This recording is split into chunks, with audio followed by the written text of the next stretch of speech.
So what we're feeling today, the effects of drought, the effects of monster storms, the effects of erosion across our coastlines, and others, we should start innovating now to mitigate, and then towards the future, when other jurisdictions start feeling the impacts of climate change, Puerto Rico can be that center of innovation so that we can export the knowledge that we have over here and build effectively.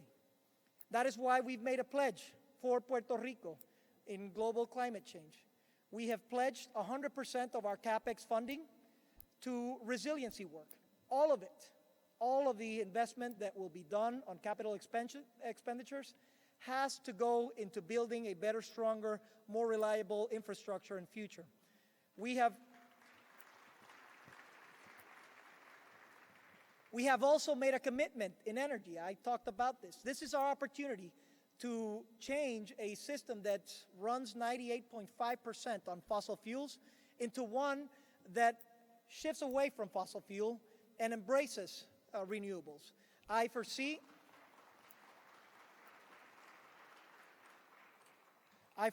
and we're working ambitiously on a plan to have a transformation of our energy system so that within the next 5 years, we'll have 42% of our energy be produced by renewables, and by 2045, we're going to be 100% reliant on renewable energies here in Puerto Rico.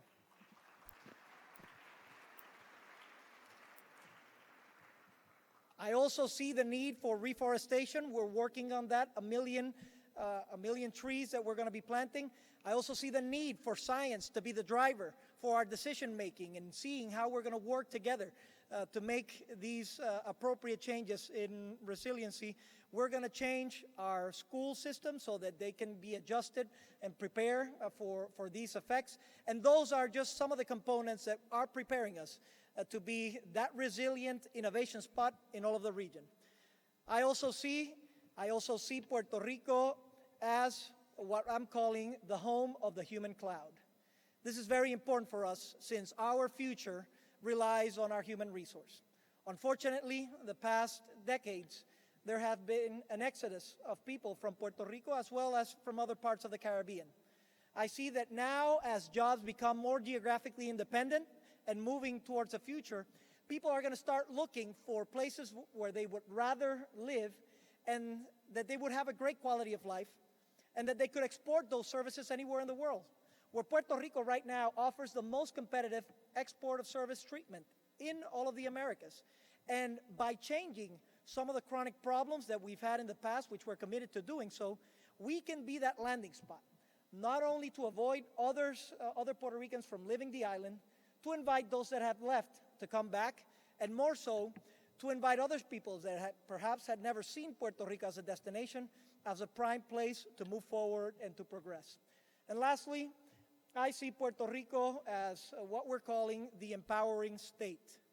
Puerto Rico, unfortunately, because of its territorial condition, has the highest poverty rates in all of the United States, has the highest inequality rates in all of the United States, has the lowest labor participation rates in all of the United States.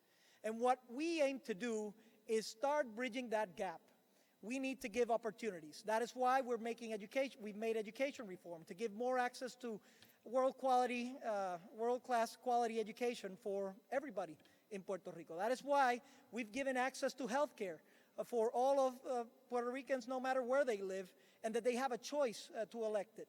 That is why we're working on access to the justice system, which has been deprived in the past, as well as other things. All of those components, I feel, will help us recover more effectively moving towards the future.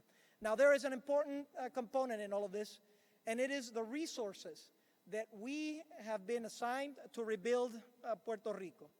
It is important that all of the stakeholders help us and avoid any stoppage of that resource from coming over here to Puerto Rico. It is important that we recognize that the slowdown is not helping U.S. citizens to rebuild and to recover here in Puerto Rico. My petition is, if you help us with your voices, with your strength, I am convinced that getting all of those resources here in Puerto Rico is going to help our island, but more so, it's going to help us achieve a one Caribbean solution where we can interconnect tourism, business, and so forth, and it'll be beneficial for all of those around us. Implicitly here, and very important, is eliminating the limitations that we have in Puerto Rico. We are not treated equally. We have been treated as second-class citizens. It is important, if we value and cherish the highest principles of being U.S. citizens, that we don't condone second-class citizenship. How is it that U.S. citizens in other parts of the United States are getting the resources, 3-4 times the amount, for example, in healthcare, and over here, citizens in Puerto Rico and in the Virgin Islands are not getting that fair treatment? This needs to end once and for all, and if we do so, I am convinced we will build a better and stronger Puerto Rico and a better and stronger Caribbean. And I want to thank, in finishing my remarks, President Bill Clinton and Secretary Hillary Clinton for their commitment to Puerto Rico. Their commitment to Puerto Rico and the Caribbean has been enormous, has been notable, and giving us this platform is a great opportunity so that we can showcase this message. Yes, there are many challenges in Puerto Rico. Yes, we have felt the biggest devastation in the modern history, but please allow us and help us to achieve the great opportunities that we have in hand. I know that the President is aligned with that vision, and on behalf of all of the people in Puerto Rico, I would like to thank him because he has been a great spokesman. He has been a great president to the people of Puerto Rico during his tenure, and even since then, there hasn't been a moment when we've needed his help that the President has said no. He's always said yes to Puerto Rico. It is my honor to present to you the President Bill Clinton so that he can address this crowd. Thank you.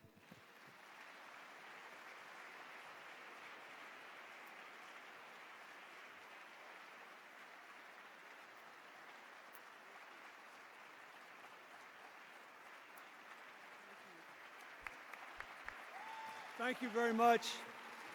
Thank you. Thank you, please. I was backstage listening to the governor's speech, thinking what an interesting life he's had.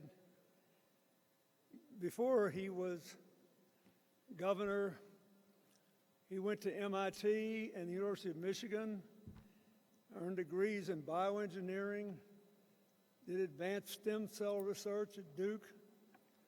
Who ever heard of that? A politician who knows something. I mean,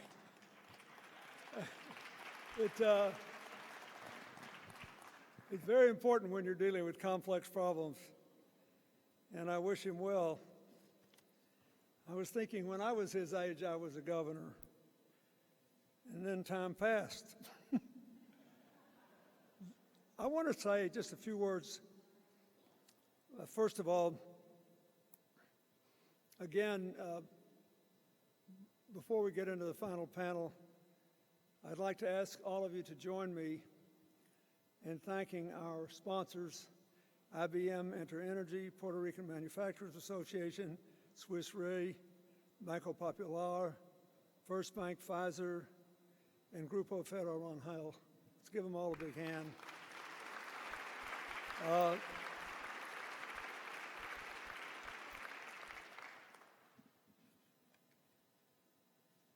Before we start the plenary, we will announce the 3 more commitments, and I think they're quite interesting, and together they're worth several $1 million.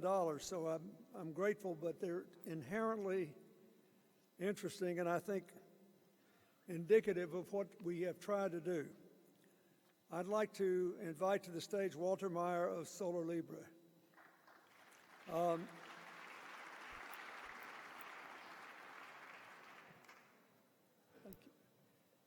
6 weeks after the hurricane, only about 30% of the electricity had been restored, and total restoration took almost a year. Despite opportunity for work in the solar industry, there are a few programs that actually train people in solar installation or help young people begin a successful career in what is surely designed to be a growing industry. 10,000 new solar PV systems have been installed since Maria. The government has embraced a goal of 100% renewable energy by 2050. A recent survey by the International Renewable Energy Agency found that women represent only 35% of the workforce at renewable energy firms around the world, and in the Caribbean and Latin America, only 17% of senior leadership positions. Solar Libre commits to creating a 6-month solar workforce apprenticeship program for 20 women from the University of Puerto Rico, Maya's College of Engineering, providing the academic and technical skills to engage in the solar workforce in Puerto Rico. As part of the program, students will participate in weekly brigades installing solar and storage on residences and community centers across Puerto Rico, providing those locations with resilient energy and serving as a learning experience. At the end of the program, women will obtain certification, and Solar Libre will assist in securing full-time employment for all of them. A total of 100 sites will be selected for Solar Libre brigades, prioritizing those that still don't have access to power. Community centers in towns that were hit hardest by the storm, facilities that serve the elderly, children, or disabled, and nonprofits. You can help. Solar Libre is sending funding to support this cohort of 20 women and more donations of solar photovoltaic and batteries for the installation. There is a lot more they can do, but I can tell you, as someone who's been involved in this effort we're making here in San Juan to support the solarization of the market, we need more people trained in everything from installation to basic engineering. And in a meeting I had earlier today, I was told that probably they could stand several hundred more people trained in every aspect of this. So this is a good beginning. Let's give him a hand.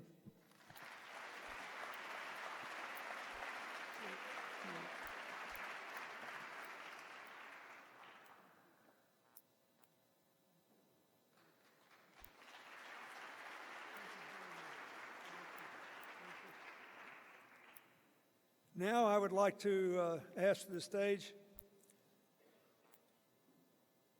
Brenda Torres of the San Juan Bay Estuary Program.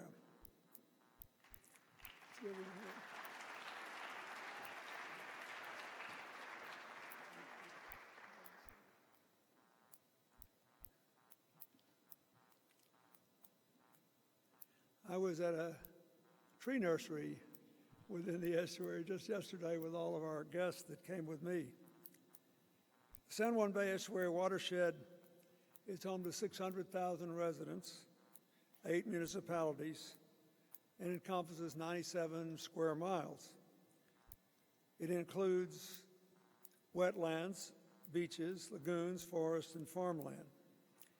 It covers Puerto Rico's largest metropolitan area and main sea and airports, so it's integral to the island's economy.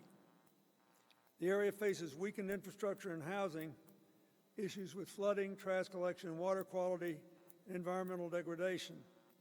Many residents live below the poverty line.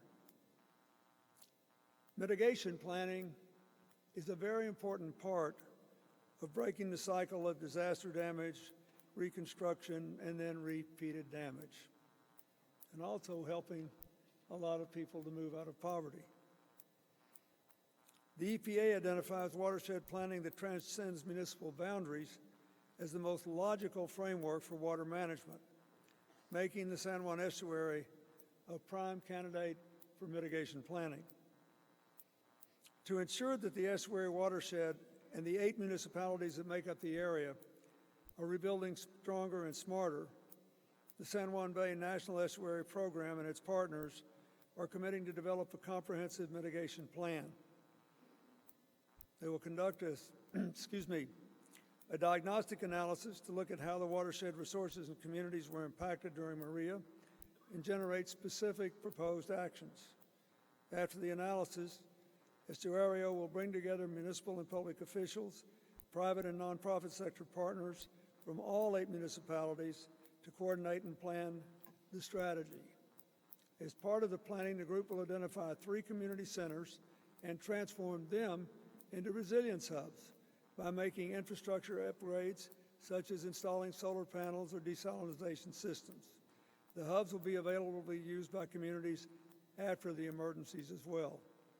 To optimize impact, Estuario will also identify long-term mitigation strategies for risk reduction, aligned with community objectives and funding opportunities. They're looking for partners to provide technical support on compliance with local or federal regulations, transition methods for low-lying communities, water control mechanisms, new and innovative storm and wastewater management infrastructure. If you can help with any of that, you're welcome to join them. It's a good and important commitment.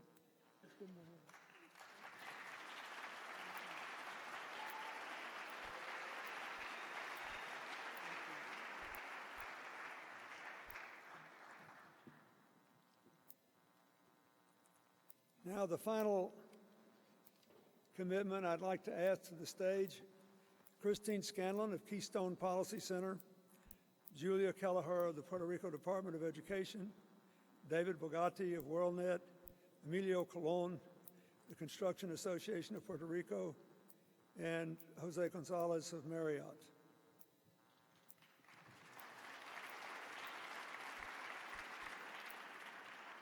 Almost 60% of Puerto Rico's children are estimated to live in poverty, and on average, youth unemployment is twice as high as the overall rate. There is a significant disconnect between the skills of students who graduate from high school and those required by many employers on the island. Furthermore, lower relative wages on the island result in mainland U.S. employers recruiting highly skilled graduates. So here's what they propose to do about it. Keystone Policy Center commits to working with the Puerto Rico Department of Education to recruit employers to design and offer work-based learning opportunities to high school students, to expose them to various career pathways and equip them with the skills necessary to secure employment in those careers when they graduate.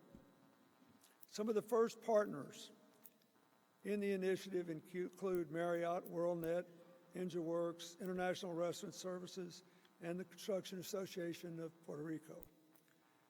Through this one-year commitment, Keystone will work with the Puerto Rico Department of Education to create a work-based learning hub of cross-sector leaders to recruit 50 regional employers to provide 2,000 high school students with work-based learning hub opportunities.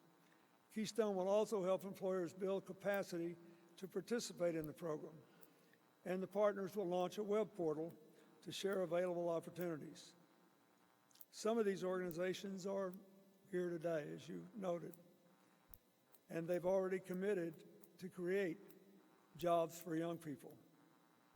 Keystone Policy Center and the Department of Education are looking for employers who are based in or have a workforce in Puerto Rico to develop and offer other internships, apprenticeships, and opportunities for students. So you're welcome to help if you can. But this is going to become, I will make you a little prediction, a very old idea.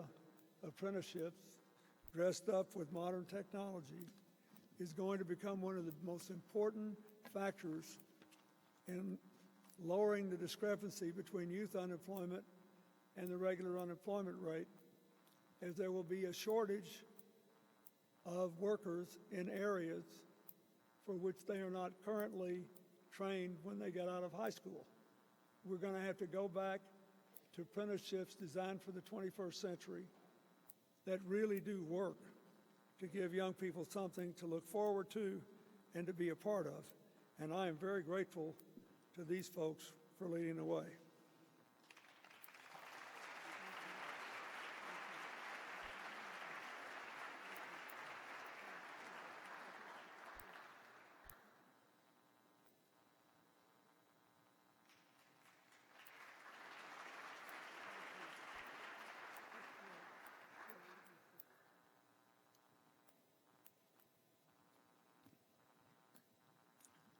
Now we're going to try to use our closing plenary to end on a positive note on fortifying the future of the Caribbean economy.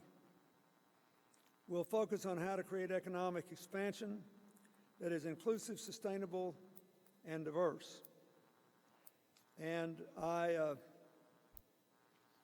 hope you will be as impressed as I am by our panelists. And I'll say a few words about this at the end, but I hope you will leave here believing we can do better and that we should all be a part of the effort.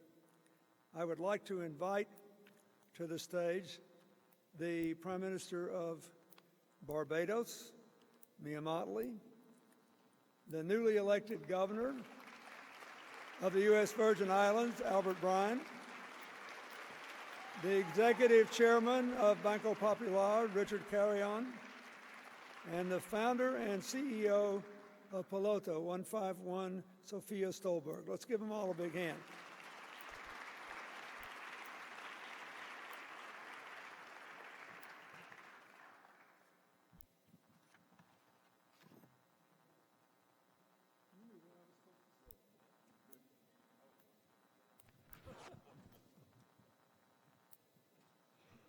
So,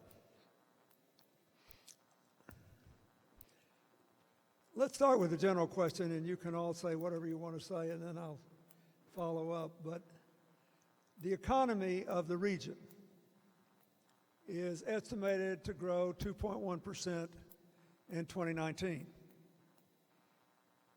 That means there are opportunities here to actually execute policies and initiatives to make the growth more inclusive and hopefully more rapid. This is important, I think, in any time, but especially when people are still living with the aftershocks of what happened. So I'd like to ask each of you from your own experience, first of all, what's the most important thing that can be done to ensure that growth continues? And how can we make sure that the growth is actually felt in a positive way in the lives of people that in one way or another you all represent? And I think I'll start with you, Madam Prime Minister. Thank you very much. First of all, let me thank you for the opportunity to be here and to speak on behalf of the Caribbean community, which, as you know, is a range of countries running from Belize and Jamaica in the north and Bahamas right down to Suriname and Guyana on the South American continent. For us, growth has been tepid for the best part of the last 3 decades in a way that it wasn't where in the early years after independence we were able to grow quickly.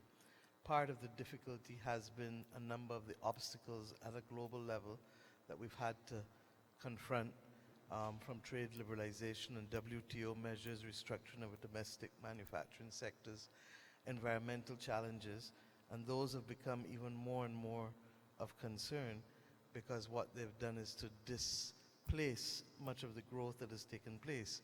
I think you're aware of what happened in Dominica and Barbuda year before last. And in other countries in the region. We are at a stage now where potentially the growth can be there, but it's not going to be inclusive unless, one, we start to unlock capital first and foremost from within the region and match it with foreign capital from outside. If we simply bring capital from outside, we're only going to impose on the region transient capital that will remit dividends in the short and medium term. Within the Caribbean community, there's about $47 billion in savings. And right now, if those savings are left in the commercial banks, they attract a savings rate of 0.1%. Yet, businesses are borrowing at 7, 8, 9, 10% throughout the region. And the one thing that is part of our patrimony is renewable energy. We have a moral obligation to unlock renewable energy for the benefit of Caribbean people and to unlock the investments that are possible. But we've got to create the instruments. We've got to create the instruments that then can be married with foreign capital to be able to make this a real possibility. In my own country, we've set a target of 2030 for a fossil fuel-free economy at best or a carbon-neutral economy at worst, because we don't have a choice. We've seen our coral reefs die, yet our maritime space is 400 times our land space. But we've allowed over the decades our coral reefs to die with consequential changes in our marine life and in coastal erosion, and yet tourism is our primary source of business. So we don't have the luxury of time anymore in the region. We have to cut across beyond the Caribbean community to the wider Caribbean, and perhaps the environmental challenges that we've faced in the last 2 years show us that the hurricanes don't know French, Spanish, or English, or Dutch. They just know the island masses and the land masses in its way, and we have to be able to deal with scale. One of the things that I hope will come out of this initiative and using your influence, sir, is that hurricanes don't only affect the Caribbean, they affect coastal states in the United States of America. And whether it is Texas, whether it is Louisiana, whether it's Alabama, all of the states, we need to be able to create as large a pool as possible, because the principle of insurance is a diversification of risk. And if we continue trying to reinsure with small groups of people, we're not going to have premiums brought down such that it makes sense for us to even be able to insure in the first place against risks that are astronomical, and for a battle that we didn't start, but for which we are on the front line of the world. Well,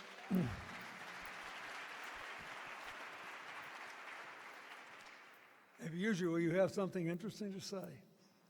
And the only thing I want to say about that is, if we want bigger insured pools, then the leaders of the region will have to agree on uniform standards so that the insurers can write policies that can be complied with. That's what we're trying to do now. But I think you're absolutely right. I think it makes a lot of sense. That's what we're trying to do now in CARICOM within our own region, but we realize that that's not going to be big enough. And those common standards and platforms have to be agreed upon at the state level in the United States of America, plus across the different countries, some of which are French territories, British territories, and some of which are independent. It's that one of the reasons that I don't like the way our health system's organized in America, that in any given year, 80% of the costs will be claimed by fewer than 20% of the people. But if you have a small pool, you're always hedging against the year you get a disproportionate number of the 20% in your pool, which means on 4 out of 5 years, you will pay more than you should. And maybe a lot more, depending on how small it is. The same thing's true for getting these small islands, and why there should be uniform resilience standards and building standards and resistance. But thank you very much. I always say this, but for those of you who are American citizens who are here, Barbados is the only place outside the United States our first president, George Washington, ever visited. That's true. That's why more Americans should come and And see you it. know, the guy always did have good judgment. He was a smart guy. So Governor Bryan, I know you were excited when you got elected, but it must have finally dawned on you you have to do the job. Yeah, that became evident quite quick. Thank you again for inviting us, the Virgin Islands, because I feel like I have all 4 of our islands here with me. And when we talk about coming into less than chaotic, I can't say it's chaotic, the aftermath and the recovery of a hurricane, while we have some serious problems in the Virgin Islands, there is so much opportunity in front of us. And when I visited other small islands, we're not blessed with having all of those opportunities that have been extended by FEMA and by HUD and other coordinating federal agencies that are contributing to our recovery. But when you talk about resilience in the Caribbean, For decades, when in the Caribbean, we've always seen our commerce come off of a plane or off of a cruise ship. And we have been ignoring, for the most part, that there's another way that has been created for commerce to come to the Caribbean, and that's the internet. Technology has greatly improved our access to the world, and because we are so small, tiny little drops of commerce off the internet are huge gallons of water for these islands. But we have not really transitioned. We're still in a conversation about agriculture, which has waned somewhat in the Caribbean. But when you think about how the American economy and here in the West, how we've transitioned into really service and technology, we have not created knowledge centers in the Caribbean.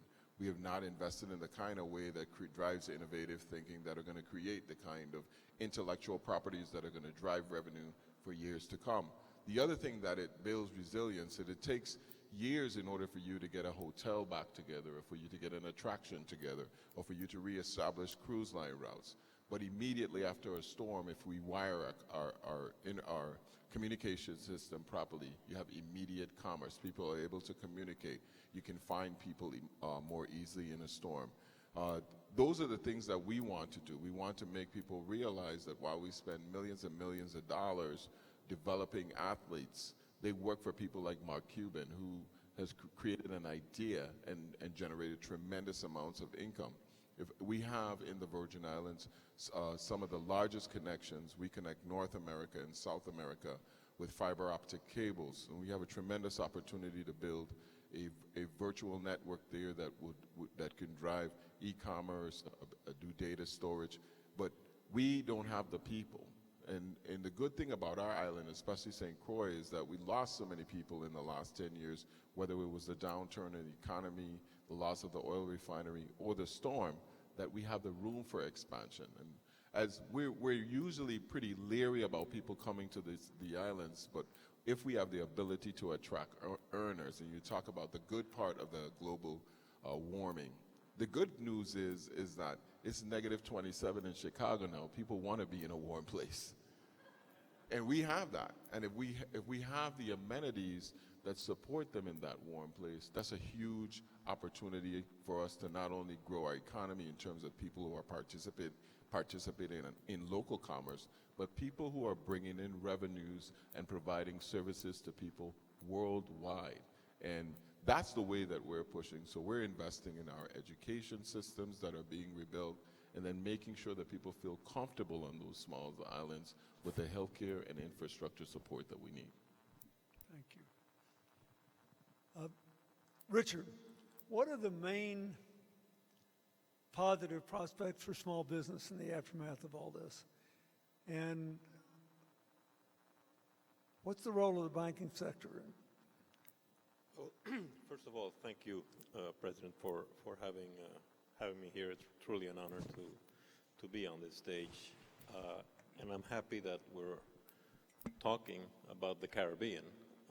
I'm reminded many years ago I was in Jamaica. I was at a friend's house, and he had Michael Manley over, arguably one of the best statesmen to come out of this region. And I was telling him how similar in size, in latitude, in population, in topography, Puerto Rico was to Jamaica. And he said something to me that always stayed in my mind. He says, yes, but we look to Elizabeth and you look to Isabella. And it's very true. Even 300-400 years later, the cultural and economic bonds really have us scattered. There is no Pan-Caribbean bank, to my chagrin. There is no Pan-Caribbean airline. There is no Pan-Caribbean telecom company. There are so many barriers amongst us, and we're so close. I dare say, St. Martin probably has more visitors from Paris than they do from San Juan. So this is an obstacle that we need to focus on, so that there truly can be one Caribbean instead of 4 or 5 Caribbeans, and that we can create, as Frank was was saying during lunchtime today, as we can create a more potent offer for more people to come down. Opportunities, I think we have to look at there are different problems in different islands. I think the one problem we all share, and we spent a lot of time talking about it, is clearly energy. And we need to get resilient, renewable, and definitely lower cost energy. The governor can tell you that they're paying 57 cents a kilowatt hour in the Virgin Islands, and that is just a terrible burden, not only on industry, but more importantly, on the parts of the population that can least afford it. So I think energy is going to be an area where we need to focus on and try to learn from each other and try to see what we can share there. Clearly, tourism will be a growth area, and then we each have to specialize in different things. We see healthcare as an area where perhaps Puerto Rico can serve as a hub for certain things, but there are different. It's a very heterogeneous zone, the Caribbean. We need to try to work together to make it as much a one Caribbean as we can, but we also need to respect the fact that every island has its different problems, its different stages of development, and we need to move forward there. I wish more bankers gave speeches like that. That was good. I will say more about it in a minute, but I want to give Sophia a chance to talk. You and your brother were born and raised in Old San Juan. And you founded Puerto, the first, what we would call like a small business incubator, an entrepreneurial incubator, to provide a growth platform and a place for people to work for young entrepreneurs. It's really true that if you can get them funded and started, new entrepreneurs can change the economic landscape of nearly anywhere. So tell us what you think the best opportunities are. What's the best ideas you've seen in the work you do? Why are you upbeat about the future? Okay. Well, thank you very much for the invitation to be here. It's really an honor. I would say, for me, the future growth of the Caribbean is really tied to entrepreneurship development. We need entrepreneurs, and especially high-growth entrepreneurs, to create the job opportunities and to create the type of economic growth that will really sustain economic growth in the long term, right? So how that happens is really a function of how strong your entrepreneurship ecosystem is. And here in Puerto Rico, we've seen a very good development of the entrepreneurship ecosystem over the past 5 years. 5 years ago, there were not nearly as many support organizations for entrepreneurs at every single stage of development. We didn't have as many events in the ecosystem. There weren't as many startups moving down to Puerto Rico to try and scale from the island to the world. And so all of that has been changing. We're seeing now that companies and startups are raising even upwards of $1 million. That's something that never happened before. And the interesting thing is that our ecosystem, I would say, is still as strong as it was before the hurricanes hit. Of course, there's a very big difference. Probably 40% of businesses died as a result of the hurricane. But those that are still alive today proved just how resilient they are. And they not only proved how resilient they are, they're ready to scale, and they're ready to take their companies global. And that's what we need more of here on the island. So I'm not a big fan of choosing winners or sectors, right? I think that entrepreneurship and high-growth entrepreneurship can come just about from anywhere in the world and from any sector. It could be agriculture, it could be healthcare, it could be fintech, it could be anything. But what we are seeing is we are seeing entrepreneurs being much bolder about their decision making. We're seeing them much more willing to take chances.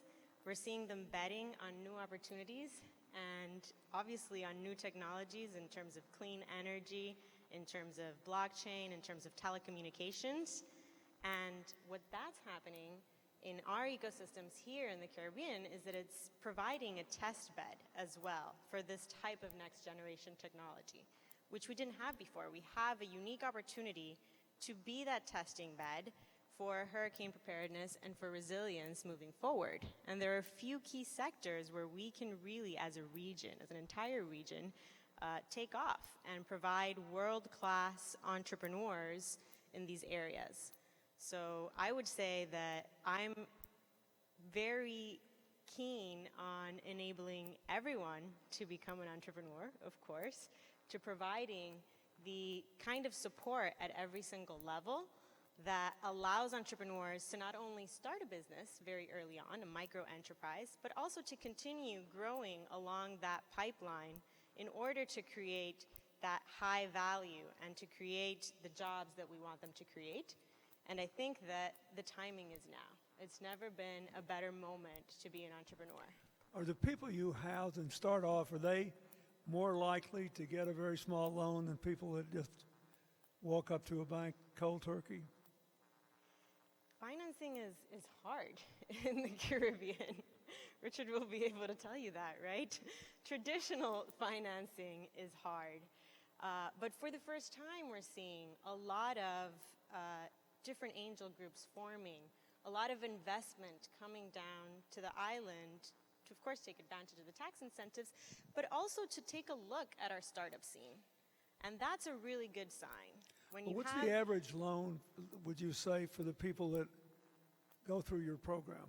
So the people that come through our program are more seasoned entrepreneurs. They're not very early stage. So they may be early stage in terms of their technological development, but they've probably already raised a Series A. So they're entrepreneurs that are at the cutting edge of technology and their fields, and they're not looking for that traditional finance loan. They're more looking for either growth capital or institutional investment in terms of angel financing or even, a Series A or Series B round. I think what you're looking at is probably in the $25,000 to maximum $50,000 range. We have a program where we actually do grants for small And has it been businesses. successful? Very successful. We're very happy with it. Poor people pay back, don't they? No, I mean, if they're successful, they're very grateful, I'll tell you that. I think that if we realize that the point Richard made about unlocking to one Caribbean and unlocking the capital across the region, we have a young Barbadian, for example, who has designed a battery that can extend the shelf life of batteries for PV panels from the traditional 5-6 years to the 25 years of the panel. Now he's now looking for capital. If he can get that and patent it, and he's already attracted some initial ones because he's based in London, that's going to make a major difference to the price of energy and the PV panels and the opportunities for investment and returns in renewable energy. We have other persons, for example, in the region who are on the cutting edge of trying things, but there's a mismatch between talent and capital, and it's a very unforgiving region, especially from the traditional commercial banks. You know what is interesting about that, though, is that most of us, and I know all of us probably, offer some type of tax incentive. And what we've done at home, and we haven't been very successful at it, is we gave an additional tax incentive if you invest in local businesses. So there are some people that participate in our programs that create a capital pool for those business ventures. But it's hard to access because it's not organized like a bank. But what I would really love to see is to have a panel of venture capitalists that exists in these programs, because they're looking for things to put their money in as well. But it's hard to find them. So connecting investors with people who have great ideas, and then the centers that you have in your business, Sophia, that the ability to get entrepreneurs together so they lend their services to one another and they have create businesses worth capitalizing. That's a huge challenge as well for us because it's such a small economy. Absolutely, and I would say, you mentioned tax incentives. We all have tax incentives, and that's part of our growth strategy. But that can't be the panacea. that can't be the solution to our economic growth story moving forward. That's a Band-Aid, and the tax incentives expire at some point. So what do we do in the interim to make sure that when we have those tax incentives, when we're able to lure world-class entrepreneurs to our ecosystem, that we're able to have the knowledge transference that we need, that we're able to get those entrepreneurs to support our local ecosystem, to go to the meetups, to hire people, to train them, to bring some of that entrepreneurial mindset to them so that when they're gone 15, 20, 30 years from now, there's still locals that are becoming entrepreneurs themselves, that are taking that knowledge and creating real sustainable value for our economy. In other words, reversing the industrialization by invitation model of the 50s. And that's part and parcel. The development model has to change in the region. We were satisfied to be able to educate 30, 40% of the population and let the others come along. That cannot be. As the governor just said, we have a benefit that technology removes the hindrances of size and geography. And we literally have to invest in the re-education of as many of our people such that each one matters. But equally, the hidden secret of the Caribbean is that we're underpopulated. If you look at Barbados, Barbados is 430 square kilometers. Singapore is about 670. Singapore is 15 times our population. You look at Guyana. Guyana is the size of England, Scotland, and Wales. They have 65 million people. Guyana has 780,000. Suriname, larger than the Netherlands that has 17 million. Suriname has 580,000. I can go on and on and on. We have not changed the discussion, we've not changed the development model, and we've not removed ourselves from being able to distinguish, as you said, between Elizabeth and Isabella.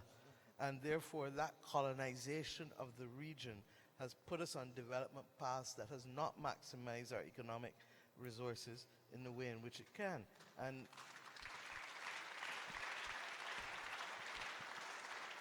we need to have a different conversation. And I must say to you, Mr. President, part and parcel of our problem in the region is that the region has been invited on numerous occasions to pursue paths. And then when they get good at it, the developed world says, nope, stop, change, we're not allowing you to do that anymore, as has happened with financial services. And part of the difficulty for us is that we continue to be unequally yoked in a global discussion.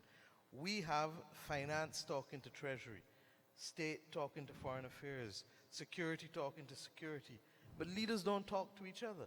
So you're unequally yoked in the conversation, and therefore those matters that affect development cannot be pursued, and then we complain that it's a breeding ground for terrorism or that there's underdevelopment. It can't work. Or that we're not benefiting collectively in how we can fight climate change and the worst elements of it. So I think that now is an opportunity for us to reset the development agenda in a major way, and I really do think that part of the reason why I'm here and not home is because I think your intervention at this stage can open up the eyes of those whose eyes need to be opened up, that you have to change the development discussion in the hemisphere.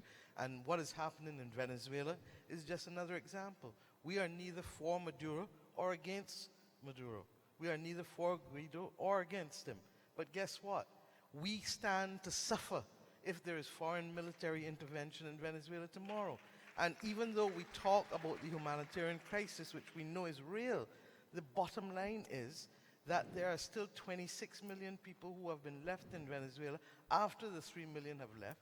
And can any kind of intervention without dialogue lead to any kind of stability that will ultimately be to the benefit of the Venezuelan people or to us in the southern and eastern Caribbean? Well, that's a good place. Let me just ask you all to think about this. I want to try to marry what you've all just said. You say we need a common strategy for dealing with development and climate change, right?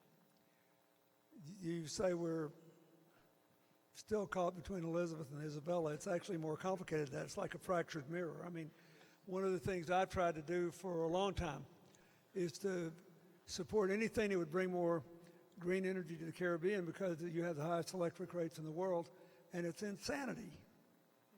It undermines everything you're trying to do. But the IDB, for example, will guarantee finance projects in big wind and solar operations in Central America, but a lot of the Caribbean countries don't qualify. They're part of the United States, or they're, part of another European country, or they're, all of that. So there's all these problems. And the reason this is super important that we get right now is that the last hurricane could be the canary in the coal mine, sort of, that it could be a lot worse. If you study the climate prediction maps, they say the worst places to be for climate change immediately are in the hottest, driest places on Earth. Like there's one place in Afghanistan, 3 in Algeria, several in the Middle East, I can help one you. in Ethiopia. I can help you. Huh? The map that they presented at the UN at the Bloomberg panels last October haunts me every night. It's the Arctic summer sheets, the Antarctic summer sheets, and something called coral islands. And coral islands are these islands. Yeah, but that's what I'm going to finish. Then they say, after that, the most vulnerable places on Earth are the Caribbean and the isolated Pacific Island nations. That's it. The isolated Pacific Island nations can stand even less water elevation because they're lower to the ground, That's even right. in the Caribbean countries. But we are at risk here because of the melting of the ice cap on Greenland and the North Pole. And most people don't believe it now because we got this unbelievable cold wave going. But that's also going to get worse because if it all melts and flows in the North Atlantic, it will blow up the Gulf Stream, which is what makes Northern Europe and the northeast part of America and Canada habitable in the winter. So we have to worry about this here. Now, so go back to what Richard said, and go back to what you said. The first thing I asked the governor after I met him was, I said, I really love the Virgin Islands, but we need net metering so we can convert more quickly to green energy, and I guess the utility will fight you thinking we're going to drive it bankrupt, but we need it. And so we're all talking about this, and yet not the IDB, not the World Bank, nobody, there's not one central place that could say we have a Caribbean emergency. We've got a Caribbean opportunity.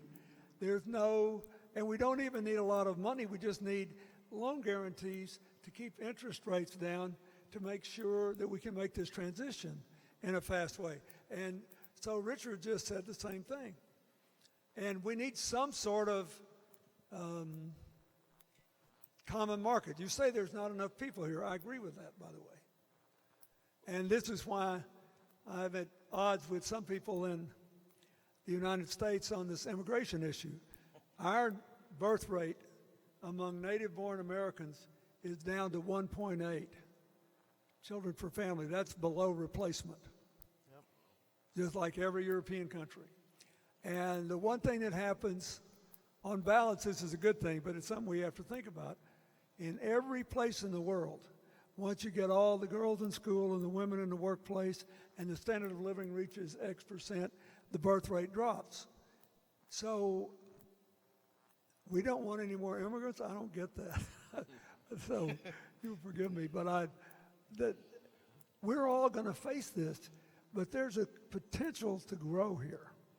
Yep. And everything about it requires a common resilient strategy and a common clean energy strategy. That is, you've got to model the behavior you want the world to follow, not to bury you in water, and you have to be resilient in the 20 or 30 years it's going to take for us to be where we need to be so you don't get destroyed when the next storm comes. And we need a common set of financing opportunities and rules. Do you agree with that? 100%. And I think we have to do more of bringing people together, talking about energy, talking about development models, talking about financing, and share success stories and what we've learned from the failures, because I think that's the only way. You know, there are small markets, but altogether, it's not a small market. It's a much bigger market. If you go to a decentralized, stabilized, sustainable energy system, there's not a place here that can't drive utility rates down and productivity up and income up to create more jobs, to create more investment, to bring more people. I mean, I was thinking about that the last time I was in the Virgin Islands, you know, that Hillary and I vacationed there twice when I was president. I was trying to do my part. Thank you. And I don't think anybody ever had before. But I thought, God, this is so beautiful, but there aren't many people here because there aren't enough economic opportunities. And I met twice with all the Caribbean leaders when I was president. And we had dealt with the terrible environmental problems and storms and an earthquake in Central America. And we all promised to do better. But we're not organized to do better. Yeah. And we have to have all these people. There's a lot we can do in the affected areas we're here to talk about. But over the long run, it seems to me that the economic opportunities are staggering if we can share our resources and share our vulnerabilities. There's a major problem, sir, and let me point to it. I think the Inter-American Development Bank is trying its best through IDB Invest and through the formal bank itself. It'll be constrained with the overseas territories or the dependent territories because they're not independent, but it can still do work. With the World Bank, we have a bigger issue because the World Bank, if you're graduated, once you become a middle-income country and you're graduated, you can't access capital. So in the case of Barbados, when I became Prime Minister 7 months ago, we were the third most indebted country in the world. Highest debt to GDP after Japan, after Greece. We've gone into an IMF program. We're in the middle of restructuring. But I can't borrow a cent from the World Bank today, even though I'm precluded from borrowing from the international capital markets because of the debt restructuring. And it's largely because we are categorized, like Bahamas, as a middle-income country. Now, you are effectively condemning these countries back into poverty if you don't unlock access to concessional capital. And that's part of the development discussion that has to be done. I agree with that. At the political level, however, we can still make room for our private sector entities to come cross-border to unlock some of the capital, because the reality is, as in Puerto Rico, as with us, governments have no fiscal space. So we've got to use non-fiscal measures to allow our private sector to access capital. If not, they're not going to grow. I just want to check this with Richard, but this is real important. I believe it's true that if we can get let's suppose there was some entity that everybody else agreed to back up or something. The IDB would be the best because they move the quickest. But we wouldn't be Yeah, eligible for IDB funding. What? Or we wouldn't be eligible for World Bank funding or IDB Yeah, so funding. but if the or IDB, but The you're IDB not, but is- if the IDB, let's say, could guarantee a loan, an energy loan in the Virgin Islands or in Puerto Rico or anywhere, let's just say, and then the Treasury, the World Bank, others would agree to, back them up. Even the governments wouldn't even have to borrow the money. Then Absolutely. banks could loan the money to the developers, and we'd be putting people to work, driving down power rates, setting an example for the rest of the world. And people would say, oh my God, what is going on in the Caribbean? I mean, you could move this thing like no tomorrow. But you have to have a competitive way of financing it. As far as I know, nobody has defaulted on one of their clean energy loans that they have guaranteed. No, and we can create those instruments for our population to invest. We got 47 billion US. God knows what you have in savings here in Puerto Rico or in the Virgin Islands. Where are the instruments that ordinary people can invest in to help finance their own development? I also think that, I at agree least in with the that. case That's of... a whole different issue. But to do that, we have to identify What are the a structures? Yeah. mechanism that everybody will support. You can't say, well, I'm sorry, no matter what kind of mess you're in, we can't help the Virgin Islands because you're part of the United States. Yeah. You got to get the government to do it. Or we can't help a French colony or a Dutch colony or this is all crazy. There needs to be a regional approach here.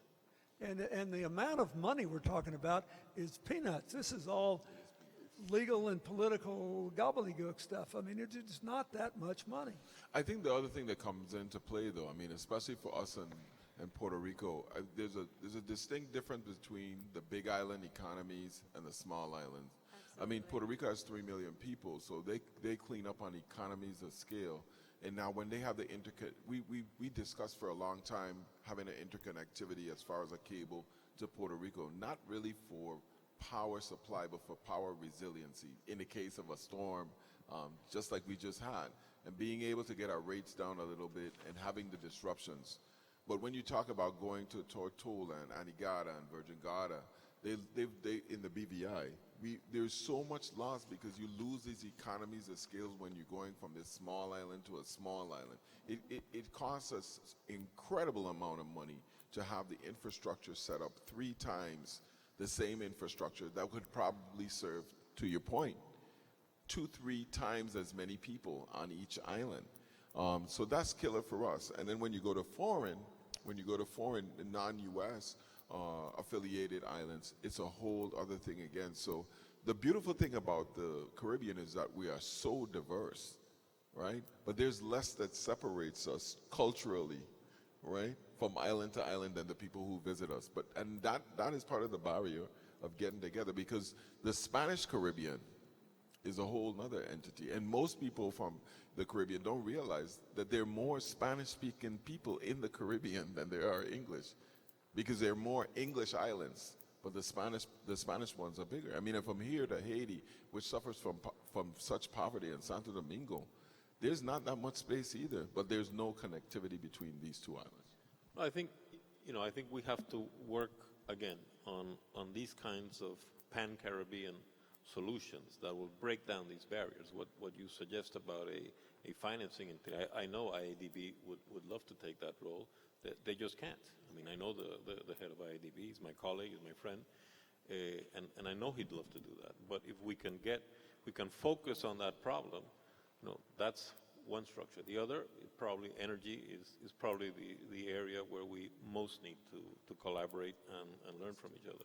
So, in terms of calls to action, I would say, those are 2 areas that I agree. I'm really going to try to spend some time on this, because there are very good historic reasons for why we're all governed the way we are and how that, but it doesn't make any sense today. You can't tell me that the Caribbean has the highest electric rates in the world, and it's one of the 2 most endangered areas from climate change. And I'm really sorry, but the quickest way to fix it, it's just not possible because of some jurisdictional requirement designed in the dark ages for a world that doesn't exist anymore. It just doesn't make any sense, especially since you're not talking about that much money.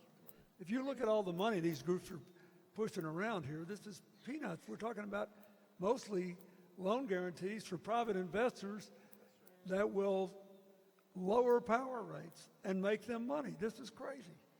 I mean, for us too, I think you can tell I don't have strong feelings about this. I'm sorry. The opportunity that we have, I think, is to in the rest of the world, people are not used to managing their water. Even when FEMA came to the Caribbean, to St. Croix and St. Thomas, they were amazed that most people have 2,000 gallons of fresh potable water in their house, right? We manage our water supply.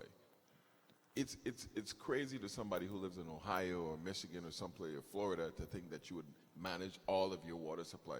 We manage most of our wastewater because we have septic tanks. Most of us are not connected to a sewer system. And during the storm, we had to manage our power because most people got a generator or some other form of way to manage the power, whether we're using batteries, solar, generator.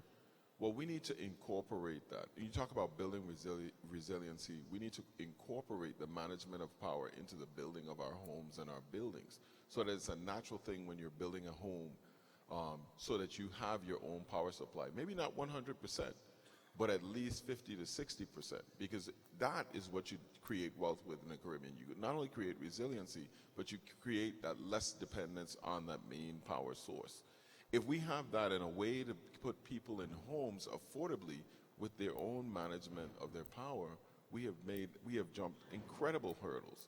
And it frees up that extra income that we're paying, $400 or $500 a month per household, to pay a power company when we could be using that to invest in our neighbor's business. So you There's talk about capital actually creation. startups in this ecosystem that are working on that, right? So we have a startup called HiveCube, and they've found a way to create affordable housing that is off the grid, that is fully sustainable, and they're rolling that out now. So there is an opportunity for entrepreneurs here as well to be part of this equation, right? In the case of Puerto Rico, yeah, we can't take advantage of IADB loans or World Bank loans, but I think that for us, it's also equally important to say the government has a role to play here. We always talk about the government, at least here in Puerto Rico, in terms of having a facilitator role, and that's great. But if we really look at the success story, economic success story of the US, and if you look at the iPhone, for instance, every single feature that makes your iPhone a smartphone, all the way from the internet to GPS to even Siri, that was funded initially by the government, right? So there is also an opportunity for at least the government of Puerto Rico, and they have done some initiatives. I have to say they have a small grants program for innovative and technology companies going on, which I applaud. But we also have to look at that alternative. Let's invest as governments in these types of innovations that will later allow the private sector and the entrepreneurs to take advantage of them, exploit them, and create extraordinary value. I'll give you one example since you were kind enough to mention it. It took me 5 minutes to decide, over the opposition of a few of my staff when I was president, that we would immediately put GPS into the public domain. And when the Haiti earthquake hit, a lot of people are alive today because of GPS. We found them quick enough and moved the things. And the government never could have figured out how to do that on its own. We were really good at developing it through DARPA. And then the private sector was better at making the most of it once it was developed. Absolutely. Okay, there's so an opportunity there for next but generation technology. I want to try to wrap up on a positive note. This is encouraging to me.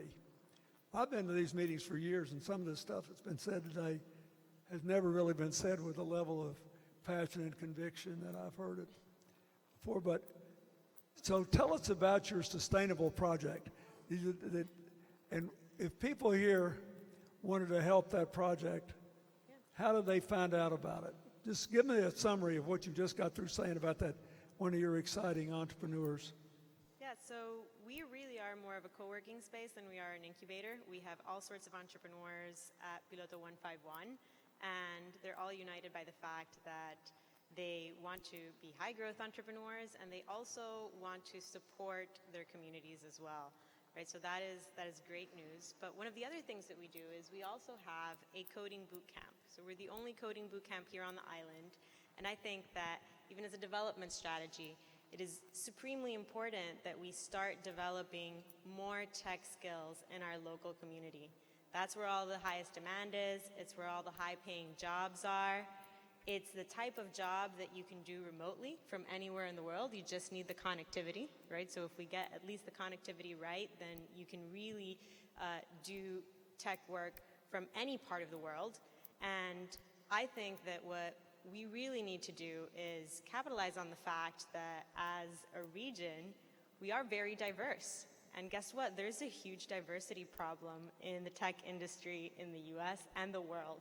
Everybody talks about it, and they just pay lip service to it. So maybe we can take advantage of our diversity and our resources and say, let's train more of our workforce. It's the single most pressing need in our entrepreneurship ecosystem today in Puerto Rico, the lack of tech talent. If we want companies and entrepreneurs to move down to Puerto Rico and be part of our entrepreneurship ecosystem, if we want our local entrepreneurs to be able to scale from Puerto Rico and reach global markets, they need that tech talent, and we don't have it. So we really need to pay attention to that gap, to training our workforce, to ensuring that kids in school, K through 12, are learning how to code as well, and making sure that we are part of the conversation of a new economy globally. And that, I would say, is something that we should all pay attention to. So if you are thinking about coding or want to make a career change, let us know. We're happy to help you. If you have a sister, a niece, a brother, anybody in your family that can take advantage of learning how to program, then also talk to us.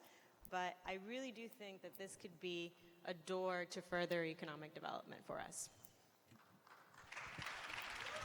So, my last question to you. I've loved our visits, not just public, but private.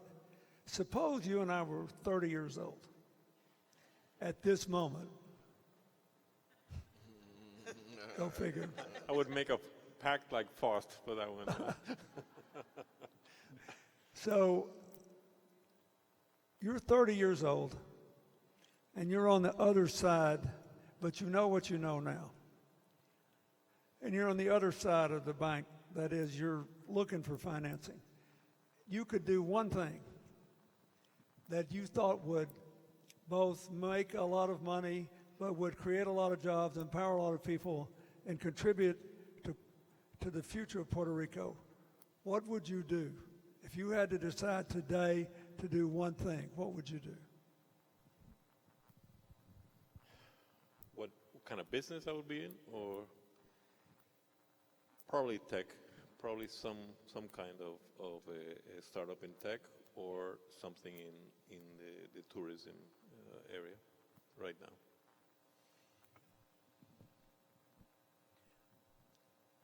If all of us felt that it was unfair that you had to start your career with the challenges you're facing, and we could help you do one or two things in a hurry, what would you have us do?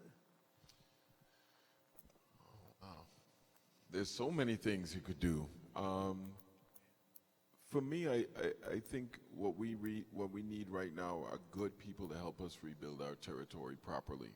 The last time we suffered a major disaster, we rebuilt, but a lot of the rebuilding that we did was done in a rush and it wasn't done properly, and we suffered over the years. This time, we have an opportunity to do it properly. And we're so glad that we have the Clinton Foundation as a partner, and we're hoping that we see you in June in the Virgin Islands in St. Thomas for the same conference. We can discuss more with we have a lot of Virgin Islanders out here today, but we have even more waiting for you.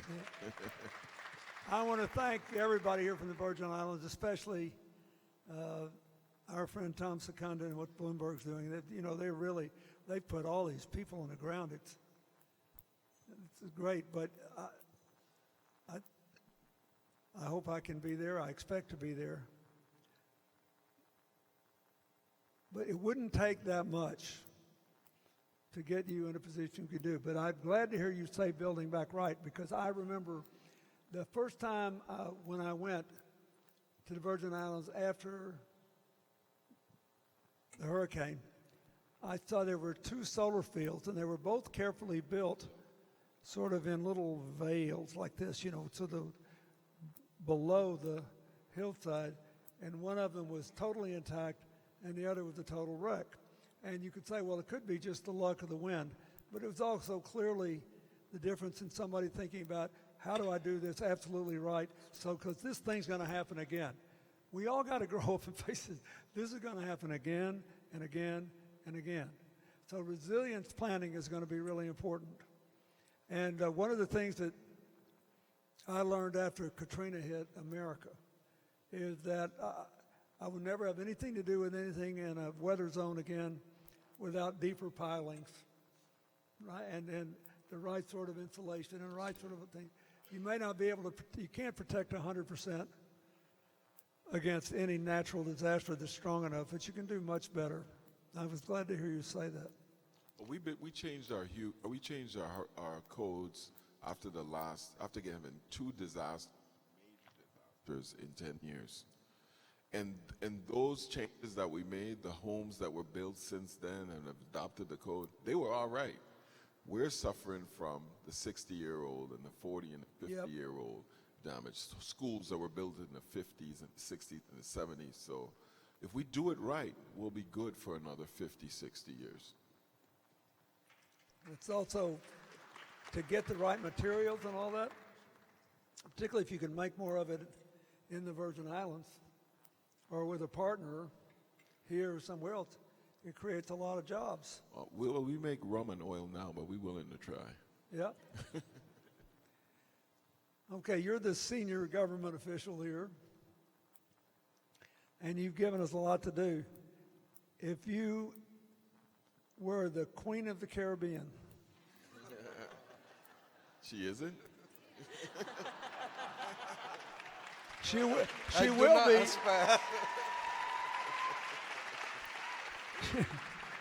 She will be, unless we have to draft her to go run Venezuela. And you can have us make one change. All the stuff we've talked about. We're walking out of here and we're living in a different world. What one thing would you have us do that we should support you in? Let me say that the letters Mia don't represent either Elizabeth or Isabella.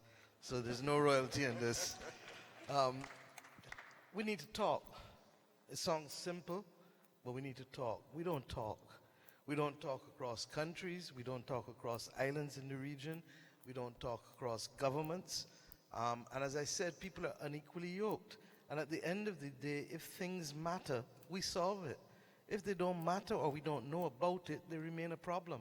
We need to talk. Well,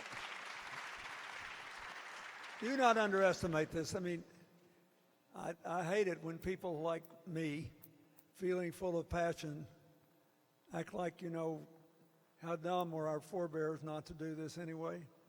But the truth is that in many ways, the Caribbean is more interdependent now than ever before. You're interdependent in terms of threat, principally climate change, but also other things, and in terms of staggering opportunities.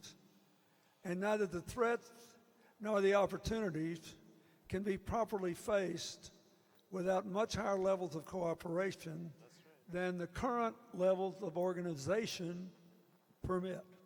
That's right. So one of the reasons I started doing all this stuff 20 years ago when I left the White House was to say, okay, there's got to be a way to do everything faster, cheaper, and better than we're doing it.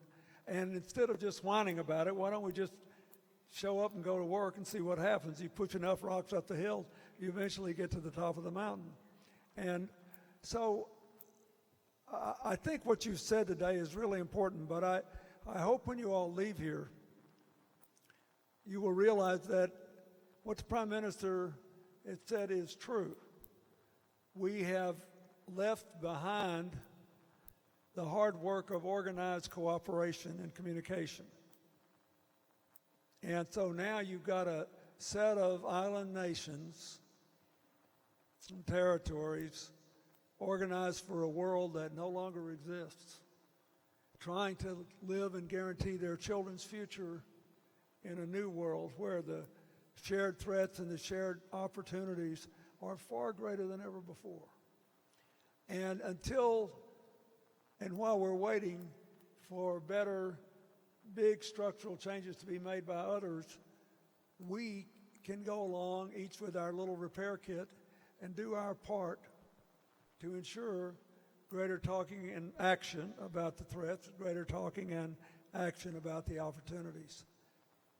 That was great, what you just said. It was as good a one-sentence thing as you could say. If I may, Mr. President, let me give the example of it. I just came back from the UN yesterday from seeing the Secretary General with the Prime Minister of Trinidad and Tobago and the Prime Minister of St. Kitts and Nevis. We went and we asked for the meeting because in spite of the fact that Trinidad is 3 miles from Venezuela, or Barbados or Grenada or St. Lucia or St. Vincent are within 200 miles, no one has taken us into consideration and the consequences to us if there is foreign military intervention. Not the media, not the governments, not the UN. We went and we engaged because we realized that no one can do it for us. And we had to start, and we've been talking to everyone for the last 3 days because this is not about pro-Maduro or anti-Maduro or pro-opposition or anti-opposition. It is about dialogue. and it is never too late for dialogue. And the madness that we are seeing on television about one side offering and the other side rejecting goes way beyond Venezuela. And that is why I say that we need to speak. There is nothing that communication does not solve in this world, especially when people's lives are at stake or opportunities for growth are available to us.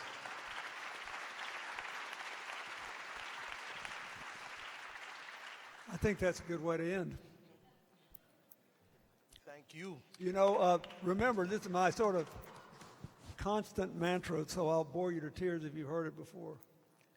One of my heroes, who's nearly 90 now, is the great microbiologist E.O. Wilson, who's still alive and well and writing books in Massachusetts. He's from Alabama. And he made his way in life by becoming the world's foremost expert on ants. It was from him I learned that the combined weight of all the ants on Earth exceeds the combined weight of all the people on Earth. Now that's a lot of ants. And Wilson wrote a book called The Social Conquest of Earth, in which he defined conquest as the ability of a species to hang on in spite of repeated opportunities to be destroyed or to destroy itself.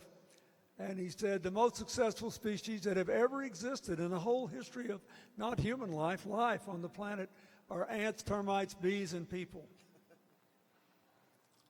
And he said the only conceivable answer, since they were neither the biggest, the fastest, or the strongest, is that they were the greatest cooperators. And he said the people are the best of all, but also the most endangered, because we're the only ones with consciousness and a conscience. And sometimes our consciousness gets ahead of our conscience. And we think we're smarter than we are. We think we can do things that we can't. And we run the risk of our own extermination for some short-term game. If you don't have consciousness, those are mistakes you don't make. When ants are being chased by predators, or termites are threatened in their underground home by flood, or bees even are threatened by environmental standards. The honeybees are endangered, but other bee species are taking up the lap. And he gambled on us. He said, and I still think we're the most likely to triumph, because in the end our conscience catches up to our consciousness and we do the right thing anyway. So when you leave here, figure out how you can do more right things anyway for these wonderful places we've all come to support. God bless you and thank you.